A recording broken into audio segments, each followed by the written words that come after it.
Well, hello everyone. Welcome to Heart with Saima, and it's a podcast show where we talk about different issues. And Ashok, myself, and Nancy, we come here live to you every first Tuesday of the month, and we talk about a wide variety of subjects mental different things which have to do with mental health. Nancy just mentioned it's the month for autism. So these are different things that we're going to be talking about. So this is Heart to Heart with Saima, and I'm going to let Ashok do his introduction, and then we'll move on to Nancy. Hi, guys. My name is Ashok, and I'm currently broadcasting from Oakville, Ontario. It's still wintry here, so it hasn't quite hit the summer California weather where I was about 6 weeks ago.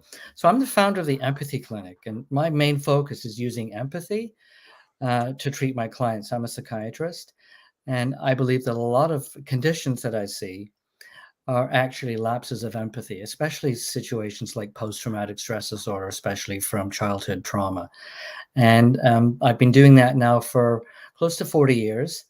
And I'm never tired of what I do.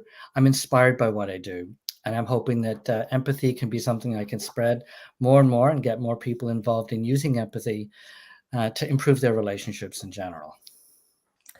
All right. So that was Ashok and Nancy introduction. Take it away. Hi, everyone. I'm Nancy Barrows, also known as Nancy Deborah around these parts. I am the Chick with the Tool Belt. It is a Sherpa program where I enjoy and get the privilege of helping people find their voice and have that aha moment of knowing that they have a story to tell in a way that they want to share their voice that allows them to be seen and heard and authentic and take their masks off. I am also the founder of the hashtag Radiating Real movement, which was all about taking off our masks and allowing ourselves to receive that unconditional love and acceptance for who we are and who we are in the moment.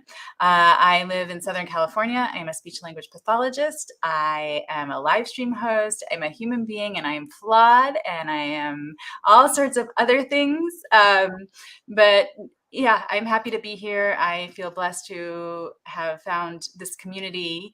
And hi, Brian Schulman, and hi, Ansar.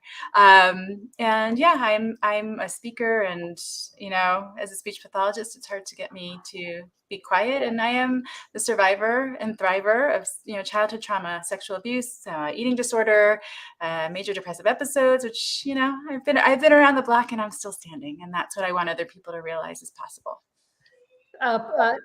Perfectly flawed, right? Perfectly flawed. Absolutely. There's no one else like, it's like when you're flawed and rare, right? You're sought after. Those things that are one of a kind seem to have a lot of value. So there you go. I'm one of a kind. Absolutely, you sure are, and amazing at that. We were discussing earlier when we started just before starting the show that it is Mental Health Awareness Month, autism. Um, Ashok, you want to shed some light on why mental health is absolutely, just like physical well-being, mental well-being, emotional well-being, um, mind, body, soul, everything needs to be in sync with each other. And a lot of people don't realize the importance of mental well-being. And when you see signs, it means you need help, and that it's okay to get help. Well, just to introduce the idea of what mental wellness is. So mental wellness is really when we feel at peace with ourselves. And anything that threatens that peace, it could be an experience that we're having, it could be a relationship that we're in, it could be an issue happening at work, or it could even be something happening in our own mind that can jeopardize our mental wealth. And what I like to do is I like to encourage people not just to get fixed from their mental unwellness. I want them to be able to amplify and raise themselves to a place maybe that they've never been before. Because wellness is not just about getting to a place and then staying there. It's about continually growing. And when we're born, we start to continually grow. And as Nancy was mentioning, she studies language and speech pathology. One of the things that we do as we're growing is we learn language. And when we learn language, we learn to express our emotions. And when we learn to express our emotions, we learn to express our emotions to others, but also to ourselves. And if we express our emotions to ourselves in our mind, that might be harmful to our mind. It's amazing how damaging and toxic that can be. So what I do is I see people in my office, and now they're out of their situation. They're not in that with the person or the workplace or the trauma that was actually causing what was happening in their mind. I'm now in their mind with them, listening to that language that they have in their mind. And my role is not to get in there and get in the way of that, just to help that person find the right language to their mind so they can begin to have the right dialogue in their mind. And mental wellness is having great conversations with yourself, with your self-appreciation, and with your self-love, so that's what you can begin to express outside. I'll leave it there for now. And I've, so I have a radio show in Dallas, and there's a big audience. It's a big radio station, and we have been speaking about different things in the past few weeks. And just like my podcast, the radio show, also Ashok and Nancy, it's just it's my own journey to enhance myself, to learn, to for self growth and self development. And past few weeks I've been talking about this book, which is called The Four Agreement. And each week we've been going through one of the agreements, and it's just so just for myself, it just talking about that it's okay for you to be who you are, and we are meant there's a 7 billion population, and every individual is unique, and we are meant to be that unique person. And when we are born, we become a product of our upbringing, our parents' expectations, the people who surround us, our friends, and then we reach a point where we start doing soul searching, because we want to figure out who we actually are, so we can connect to that authentic person within us that we are actually supposed to be in this world. And that person is supposed to be this authentic person who is supposed to embrace whatever comes our way. We are supposed to not worry about others. We are supposed to live our best lives, right? And I think that's what mental health is, to be in sync with who you are meant to be. Yeah, and I mean, I think it's human nature to want to fit in. And we've all gone through at some point in our life, trying to fit in, bending ourselves that round peg, square hole, and thinking about how you felt in that time in your life, or those moments in your life where you had to work so hard to be someone you're not, and how exhausting that is, right? And how it's very hard to maintain over time. And this integrity piece of like this alignment integrity piece of like, who am I? And knowing you have value, putting yourself first. That putting ourselves first, we've been sold that it's selfish. We've been sold this lie that it's selfish to take care of yourself first. And it is one of the most damaging, falsehoods out there, because it's absolutely selfless to take care of yourself. We can't give to others until we are overflowing. We can't communicate to others what we're feeling until we have taken time with ourselves, by ourselves, to really know ourselves. There's so many things that come from first taking care of yourself. And I see so many people where it's like we've learned multitasking and running on empty are somehow superpowers, right? If we're superheroes, if we can go without sleep, if we can skip the meals and keep going, if we can do 17 different things at a time, right? Somehow that gives us prowess, as opposed to, actually, I'm going to stop. And so many of us are moving so quickly that we don't even hear our bodies telling us. We don't hear the narrative in our head, like Ashok is talking about. We don't even feel our body's pain, or we dismiss our body's pain. And I always say, it's like, how loudly does your body have to scream at you, slow down before I knock you down, before we listen?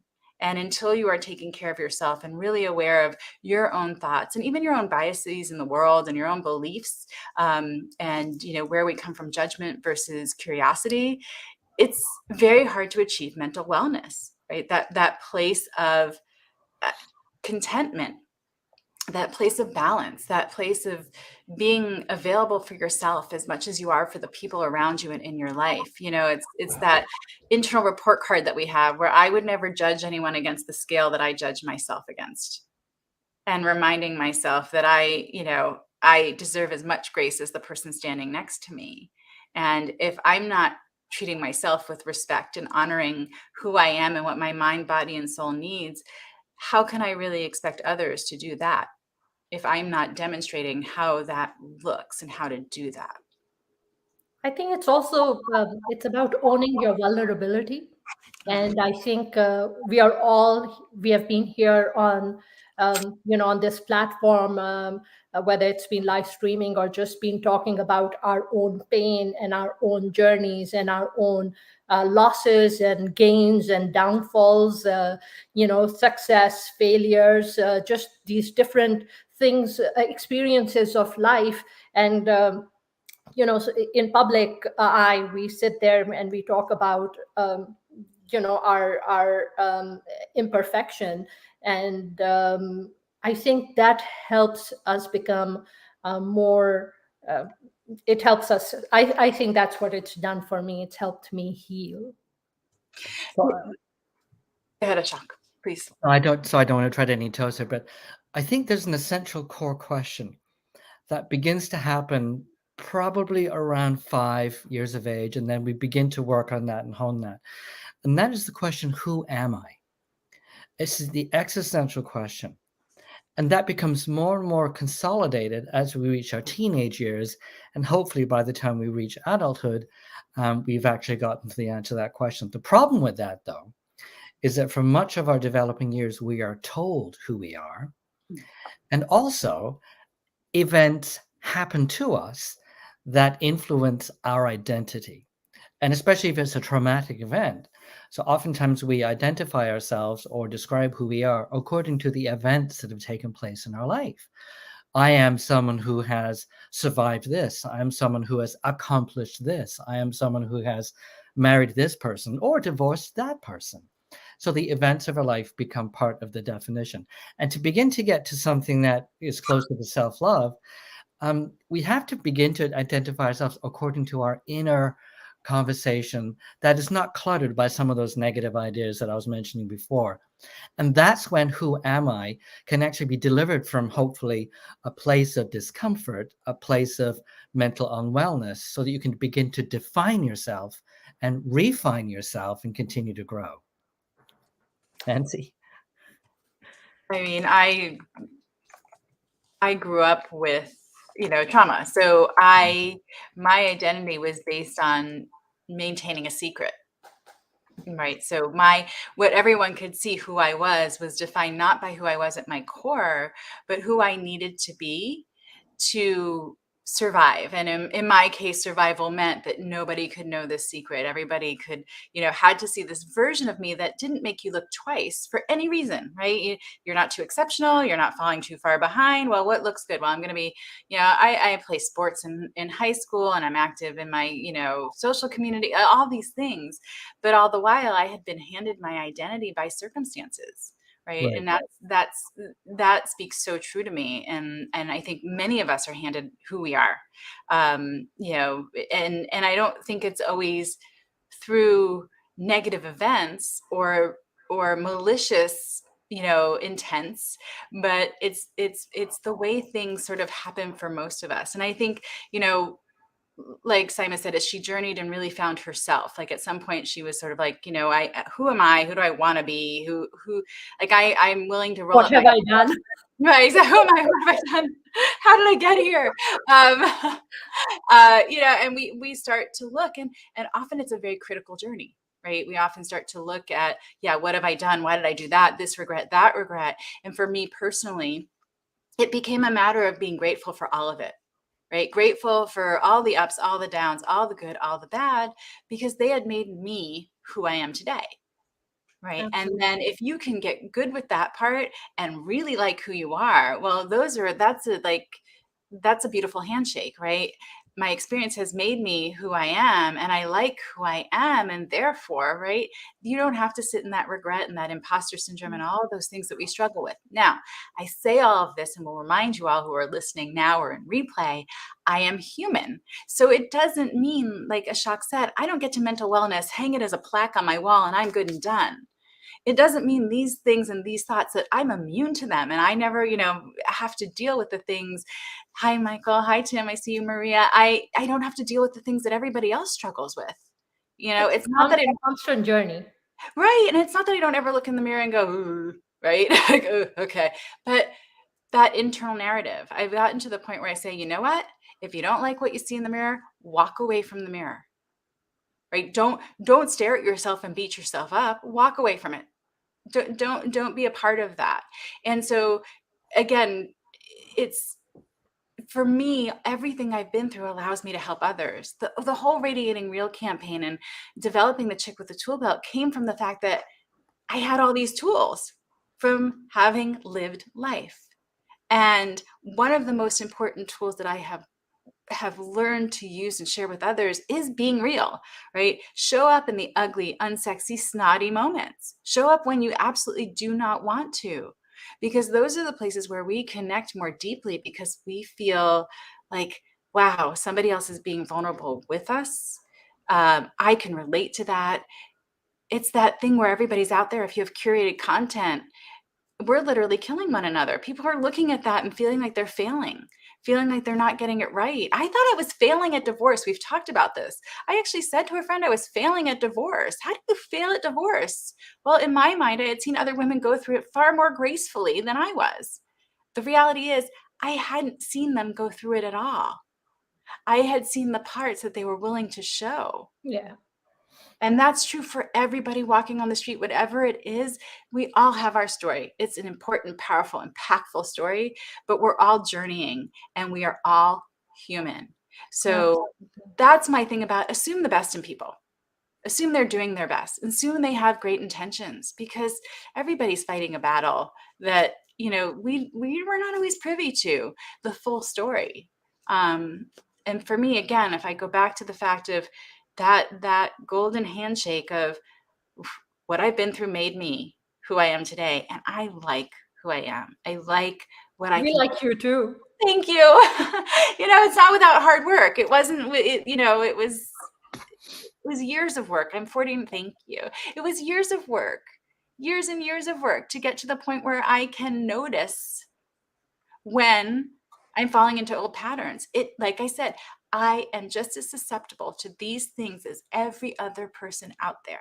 Absolutely. And, Ashok, you did my podcast after my divorce, and my people in my community were actually like, okay, so if her ex was such a good person, then why did she leave him? And so I was like, the thing is that this is intentional. I choose to focus on the black and white, but I'm intentionally not talking about the gray area. The gray area exists. It's my choice to leave it behind and to just take forward the good, because each and every emotion, it impacts me and it impacts my well-being and it impacts the well-being of my children. So these are the words, this, it's all intentional. This is what I take forward with me, so we can just move on. And carrying negativity forward with you is like drinking poison and thinking the other person's going to die. Right? It's me who's living with it, not them. If I choose, it consumes us. Yeah. That negativity consumes us. Mm-hmm. So I just want to point out that when we actually meet people, and I'm talking about all of us, what we see is the tip of the iceberg. We just see this little tip sticking out of the water and we think, oh my gosh, I know that person. But when you actually pull on that tip, you realize that there's a whole other part to that person. I'm using a tissue to be the iceberg that you don't see. And we just see that tip and think, oh yeah, we know that person well. And one of the reasons we do this, and I'm very interested in both of your answering this, is because of shame. And if a person has shame, shame causes us to disassociate the part of ourselves that we're ashamed about. And if we're ashamed about all of ourselves, that can go all the way to wanting to commit suicide. And when I work with someone who has a shame-based issue, no matter what it is, from any cause, as Nancy said, I have to help that person come back together and also reveal all of that self to themselves so that they can integrate. And then once a person has integrated and felt okay about what they felt ashamed about on the inside, they're much more able to navigate life, navigate relationships. It doesn't mean that they feel great about what happened to them. It means that they've accepted, as Nancy said, it means that they've been able to integrate and move forward again. Absolutely. And you know, for me, I think it's I'm one of those people. I usually try to tackle the most difficult thing first. So I think even when I went through my divorce, it was like, okay, you know what? Take a deep breath and jump right in, and you're not going to drown. And you know what? And that's how it was. You know, I jumped in and I was like, okay, you know what? I've survived it, and it's all fine, and it's all, you know what? Forgive, move on towards, different experiences, whatever those experiences might be. I mean, it's a double-edged sword. It's like, you go through something really bad, and then you want to stay in that space and just completely devastate yourself. And I'm like, whatever's happened, that's enough. I'm not going to double dip here. And I'm much too important to myself to put myself through, such immense misery. I want to get out. I want to forgive, not because forgiveness is deserved, but because I need the closure. So I'm going to do it for myself. And that's where you're valuing yourself, right? You start to put yourself back in the equation. I love that very early on, my mom didn't like me very much, and I understand why. With all my trauma behaviors, I was a tough kid. She always loved me, but she'll tell you to this day, Maxine will say, "I loved you because you were my daughter, but I wouldn't have chosen to spend time with you," which I get, right? It was struggling so. It was so much turmoil. But one of the things my mom always told me, which was a gift, is as I would make decisions, and you at different times you go to different people for their opinions. And my mom always said to me, she goes, the only person you, and Maria said something about this sort of in the comments about the only person you owe anything to is yourself. But my mom would say, the only person that you have to face in the morning in that mirror is you. You're the one that, like, it's sort of like when you're on a diet and cheat. Well, you can cheat, but your body knows, right? So you can do what you want in terms of, how we speak to ourselves and justify things. But ultimately, the person we have to be okay with in the end of it is looking at ourselves. It's not facing the other person. It's not about facing the other person and I'm ashamed, which is totally natural and we go through it, right? But it's really, can I face myself? Have I maintained my integrity? Do I still like who I am?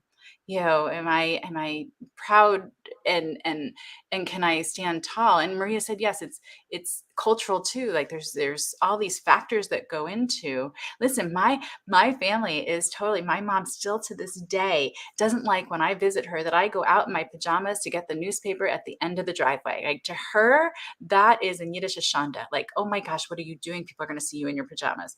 I don't carry that with me, but to bring light to the situation, poor Maxine, I stand at the end of the driveway and I say, I'm Nancy Barrows, I'm Maxine and Stuart Licker's daughter, and I'm out here in my pajamas.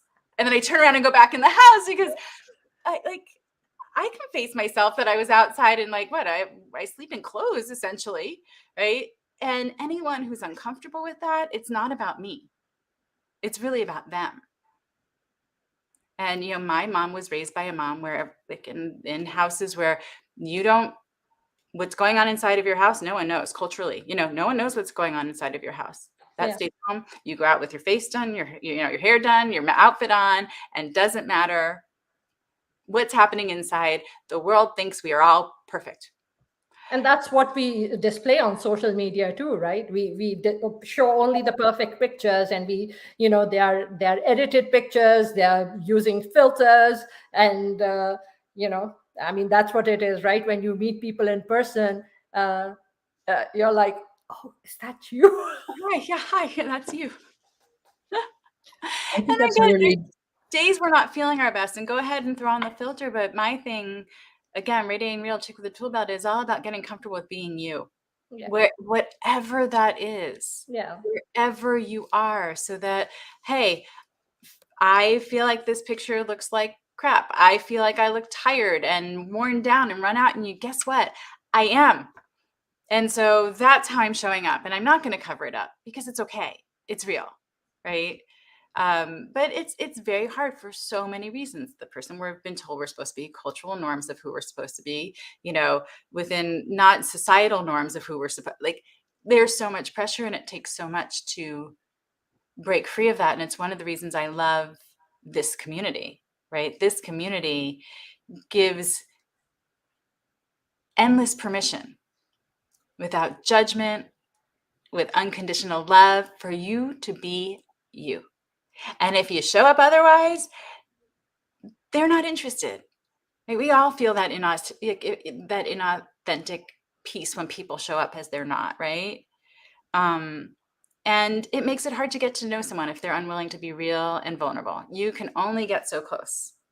Right. Absolutely. And so I, again, thank you to both of you, because you allow me to be radiating real all the time when we're on this show. And thank you to my community that supports me radiating real, and, that continues to hold me and cradle me on the bad days and lift me up and cheer me on the days that I'm ready to celebrate.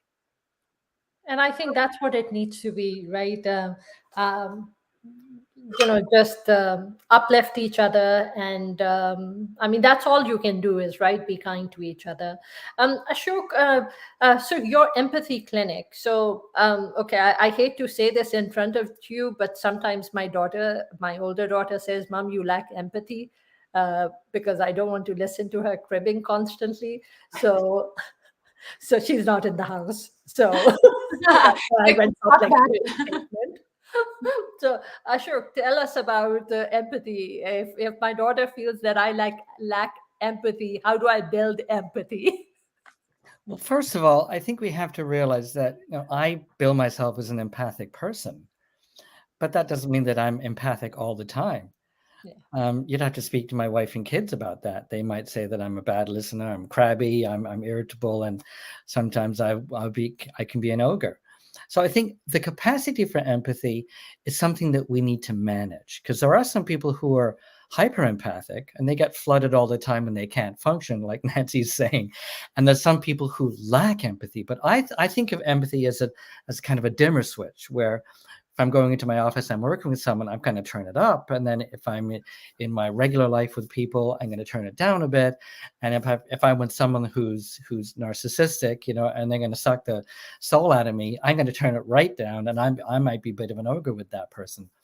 Empathy is the capacity to put yourself aside and enter the experience of somebody else, thinking and feeling what they're going through from their point of view.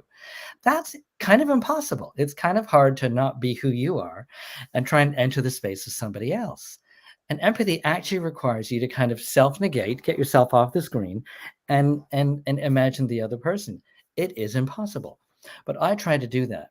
I also practice empathy with things like ants and birds and water and whales and because sometimes you can try and imagine, what is that creature feeling? What are they experiencing?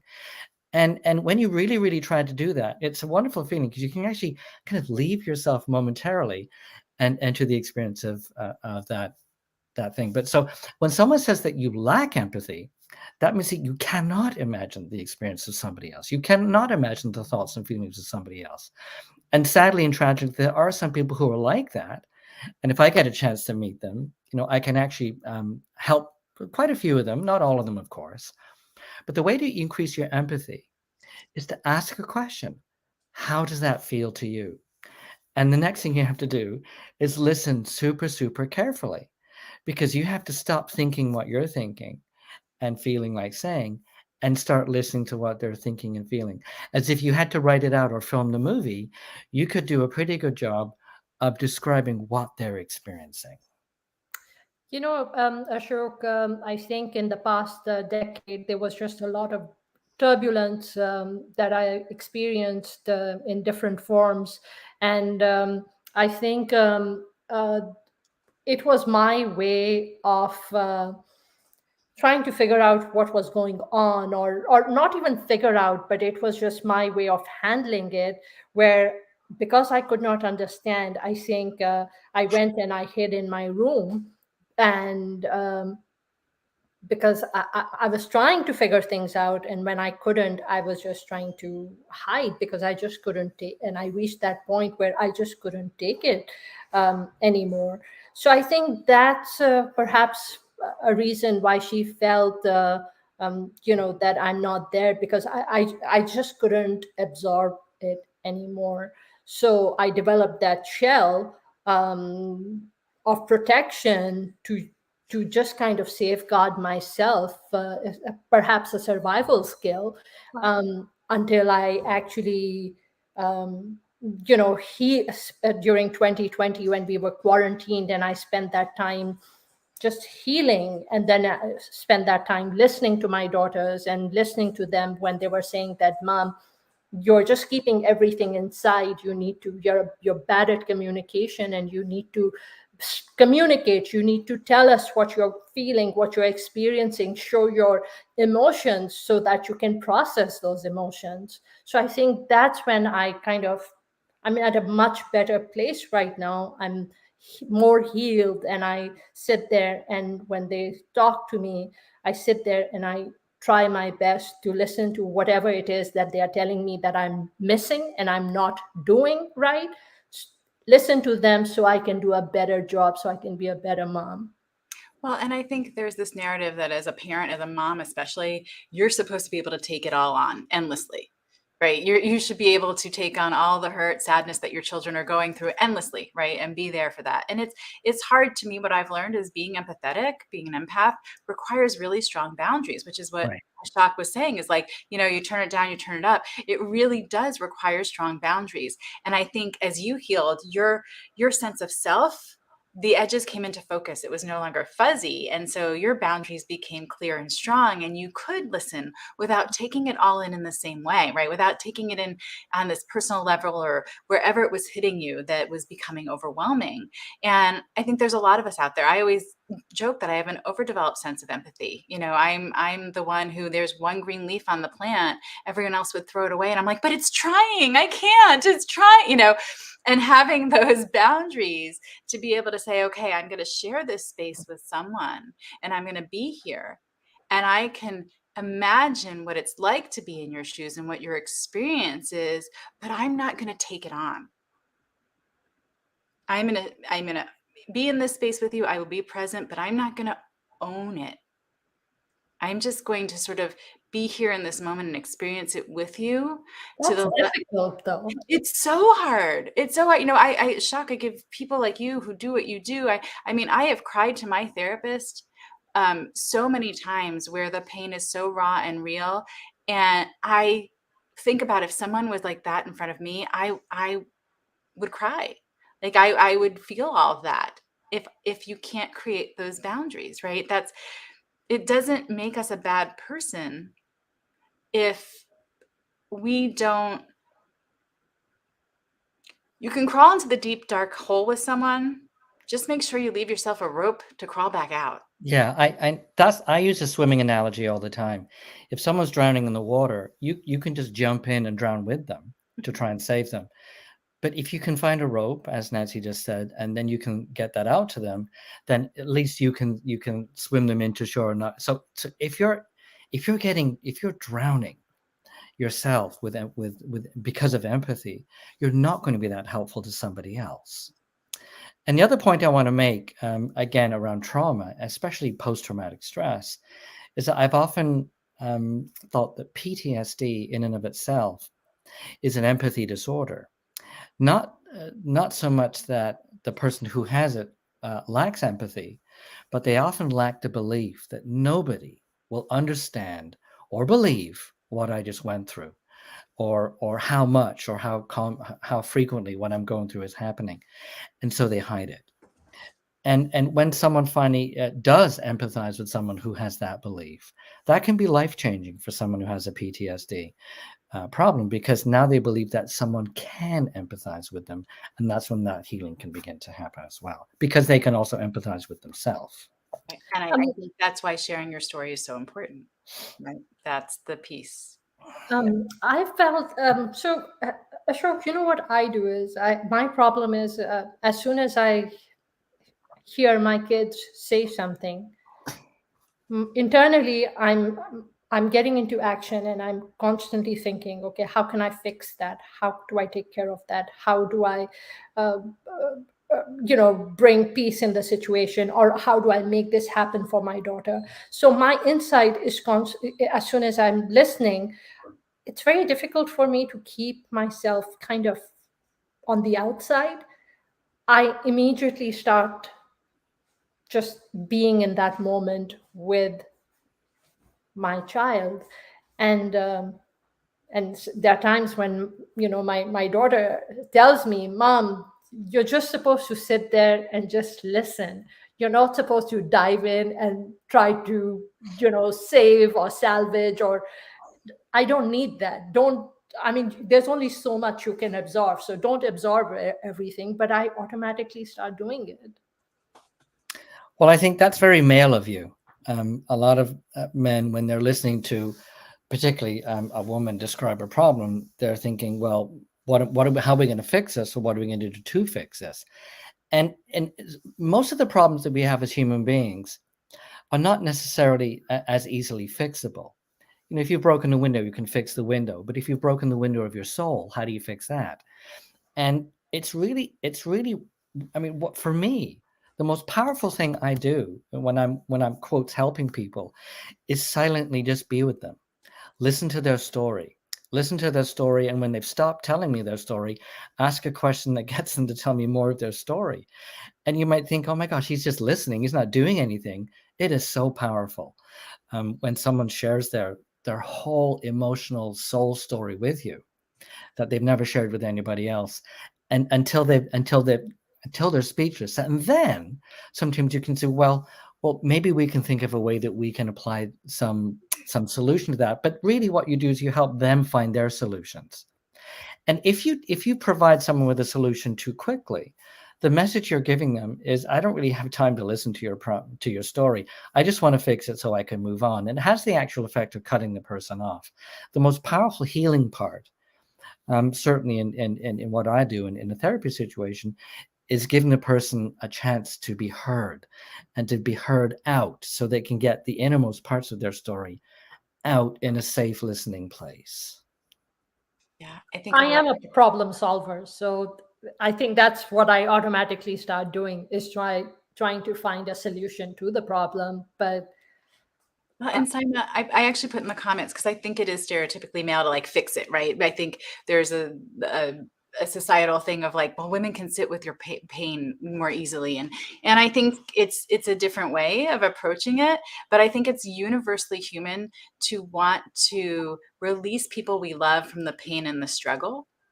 And so it's as Ashok said, it's so powerful when you can just be in that space with them and let them feel what they're feeling without trying to fix it, and a lot of times without being run off, right? Because I think there's a lot of us that hold in what's happening for us because we're afraid we're going to be too much, or the person's going to be overwhelmed, or I'm going to freak them out.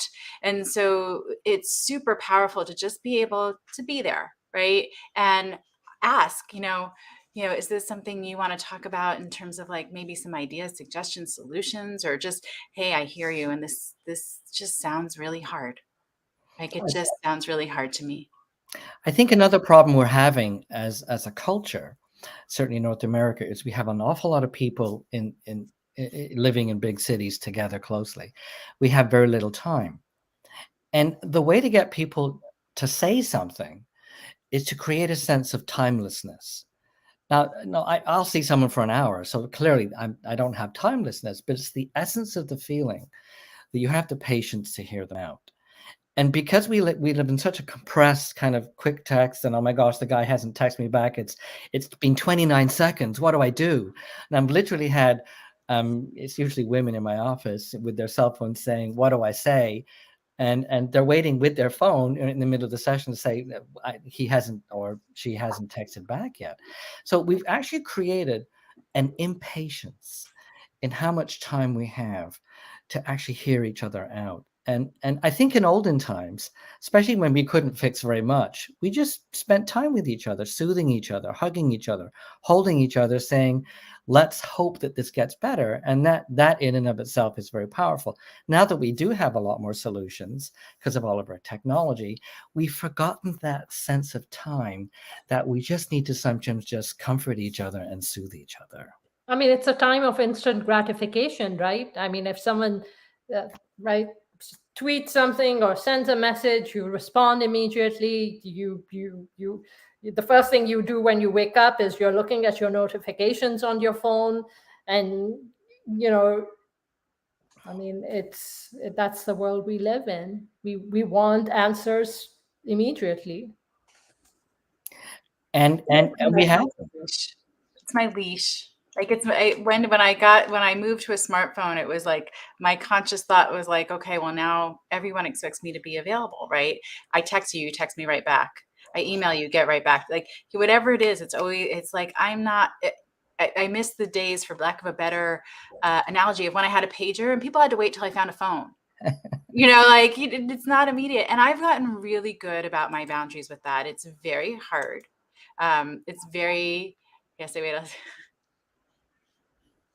Oh my gosh. Okay. So Senor Payasada has a way of always making me laugh with his comments. And thank you. I appreciate that. He brings laughter to my heart every time he shows up.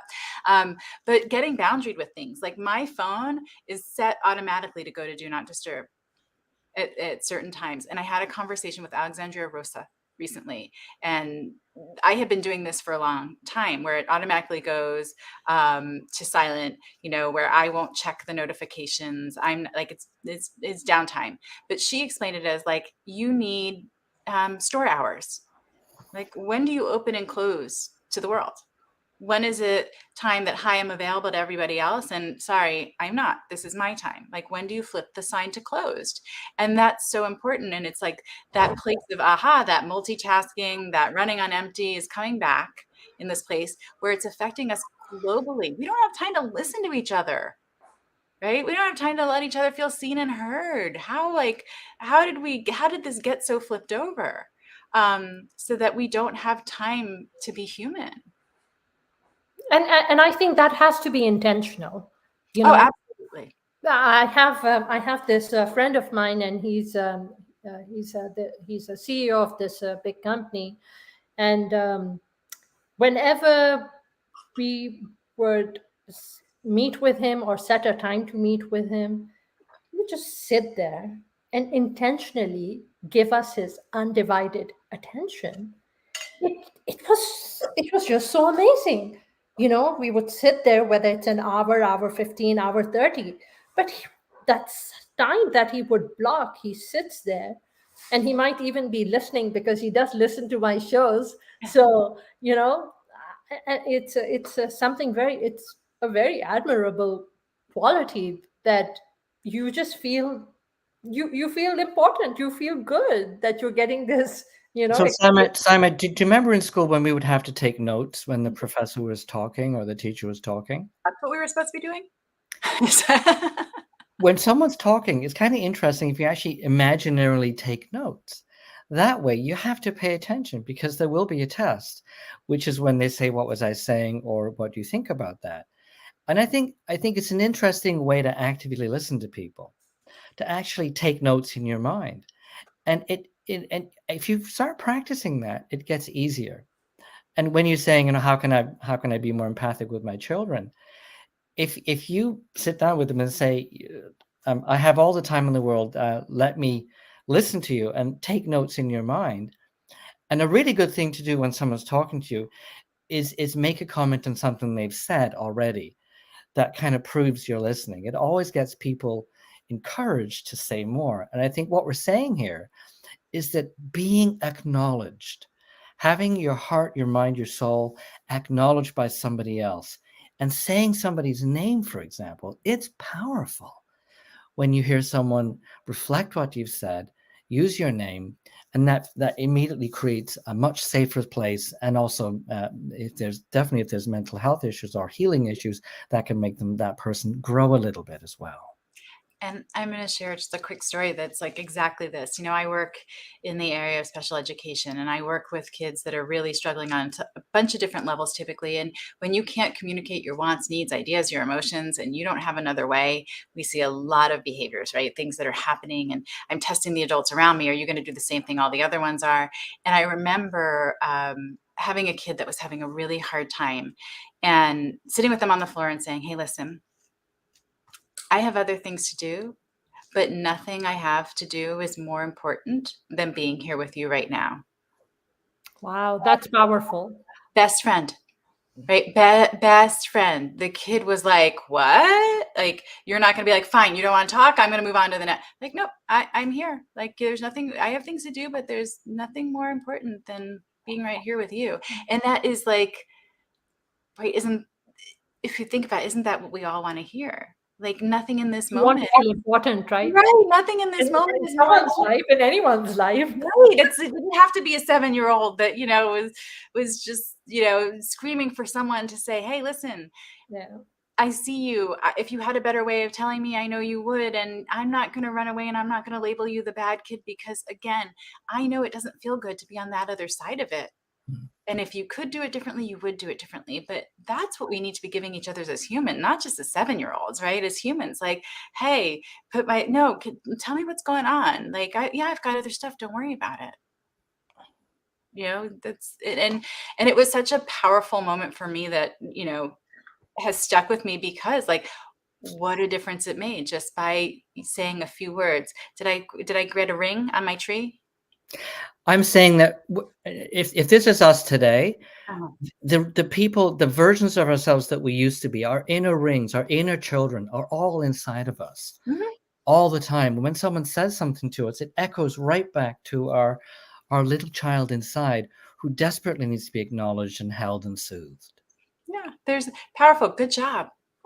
Like, don't we all want to be like, hey, I actually did a good thanks, you noticed. Like, it's this gift we have to give one another, to like, if I can give to you the gift of being seen and heard and valued, The gift of time.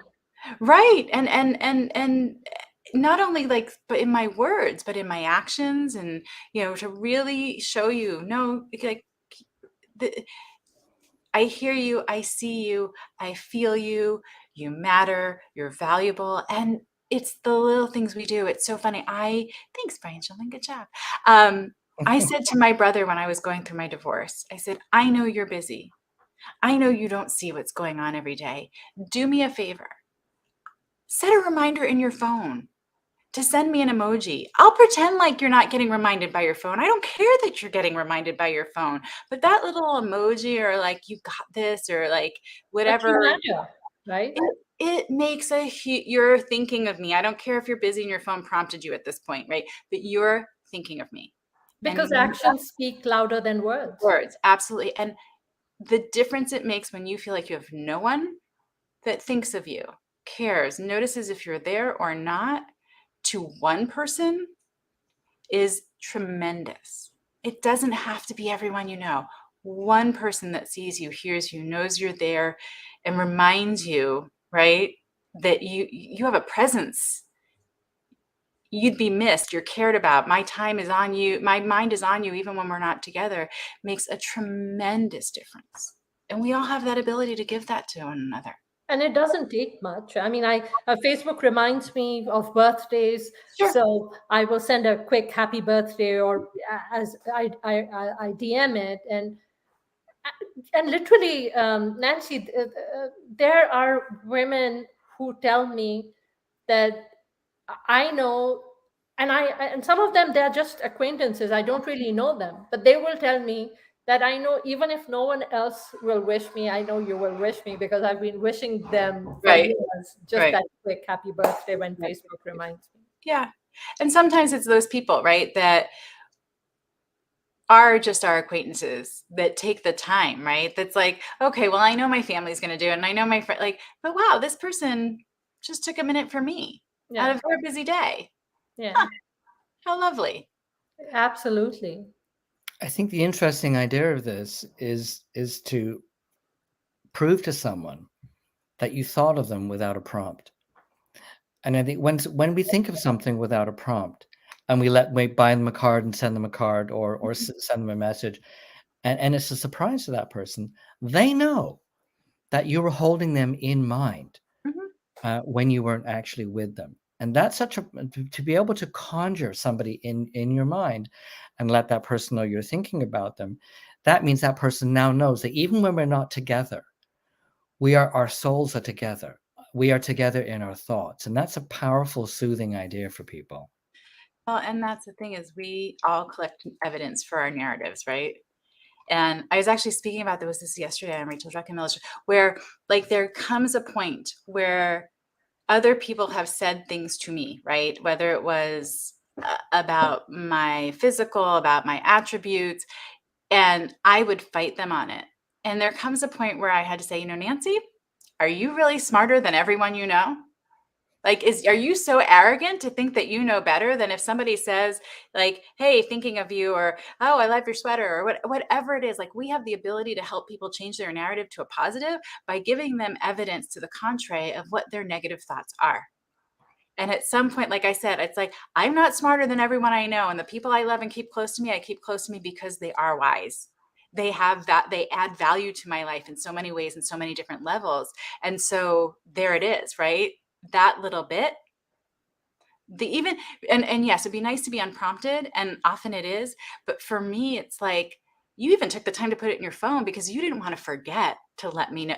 I can create, me in words, I can create all sorts of narratives, and I tend to go toward the positive. But seriously, we can contribute to helping one another write these beautiful narratives. So simply. Absolutely. I mean, and that's the least we can do, right? Mhm. And it doesn't cost us much. And quite honestly, every time you give, there's so much more that flows back to you. Yeah, I mean, it's not that it doesn't cost. I think it absolutely doesn't. It actually makes you wealthy emotionally. So to help people, to give people love, to give people support, to give people empathy, for me, it always make me feel. It helps me to grow. In Yeah. fact, I don't Yeah. think that I'm losing in that situation. I think I'm gaining. Mhm. And so if I'm feeling kind of lousy, I can sometimes phone somebody up and make them feel better. And at the end of the conversation, I'm feeling a lot Yes. better, not because my situation got any better, but I was able to be helpful and reach out and Somebody else. amplify somebody else's experience for Mhm. them. Absolutely. So yeah, I feel that if there's something I need in my life and there's a void or something is missing and I need something, then I need to start giving it, figure out how to start giving. Mhm. Because when you start giving it, automatically you're just replenishing your own soul, and you're just rebuilding yourself in that process. And it's so cool, guys. I know we have been doing this for several months. We come here on the first Tuesday of every month. um, Wherever I go, I have people who come up and they just say, hey, we were just browsing, we were on LinkedIn or we were on Facebook, and we came across your podcast and we started watching it. And you know what? I was going through this in my life, and I was experiencing this or that, and watching the podcast just helped me. Yeah. And I'm like, that's because the podcast is not me just yapping and just talking.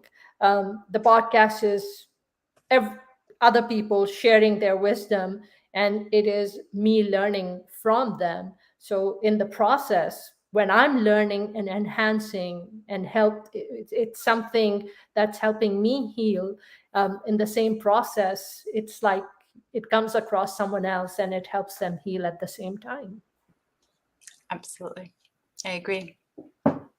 Well, any final words? I just said thank you to everyone who's here, and thank you to the two of you for always, like, we always come to this space, and it's always so, there's so much growth. Not, because the three of us create the space for one another, but everyone who comes in and shares it with us. I always feel like, oh gosh, okay, like I'm learning, I'm growing, I feel better. Even if I come in tired, I leave energized. It's one of those places that I hold dear and I value and I do not take for granted. So thank you. Absolutely. And I actually haven't done a podcast in a while. And so, Nancy, when you reached yesterday, I was like, okay, you know what? I need to. It's time.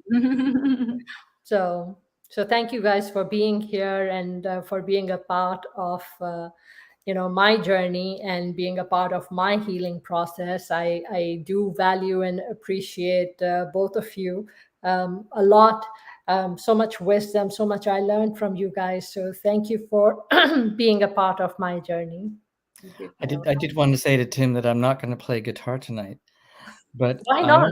But I am playing at a bar on Thursday night in Burlington. If we can make it to you by then. And what's interesting for me is that I always thought social media was not a way to establish meaningful relationships with people.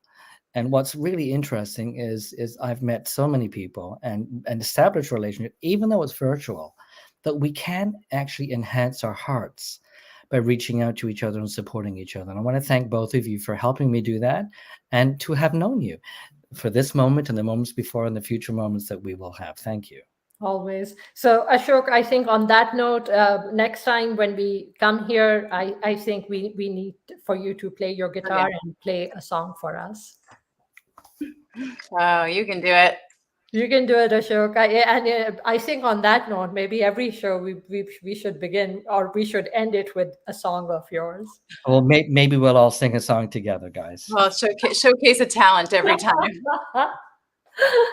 Well, everyone, thank you. So many people who have been watching. I so appreciate you all being here. Brian, Tim, Senor, just so many people who have been here and who have been supporting us throughout. So thank you all. Thank you for being our village, because it always does take a village. So on that note, thank you everyone for watching the show and for being here. And thank you for being a part of my journey. You're listening to Heart with Saima, and we hope to just touch lives wherever we go.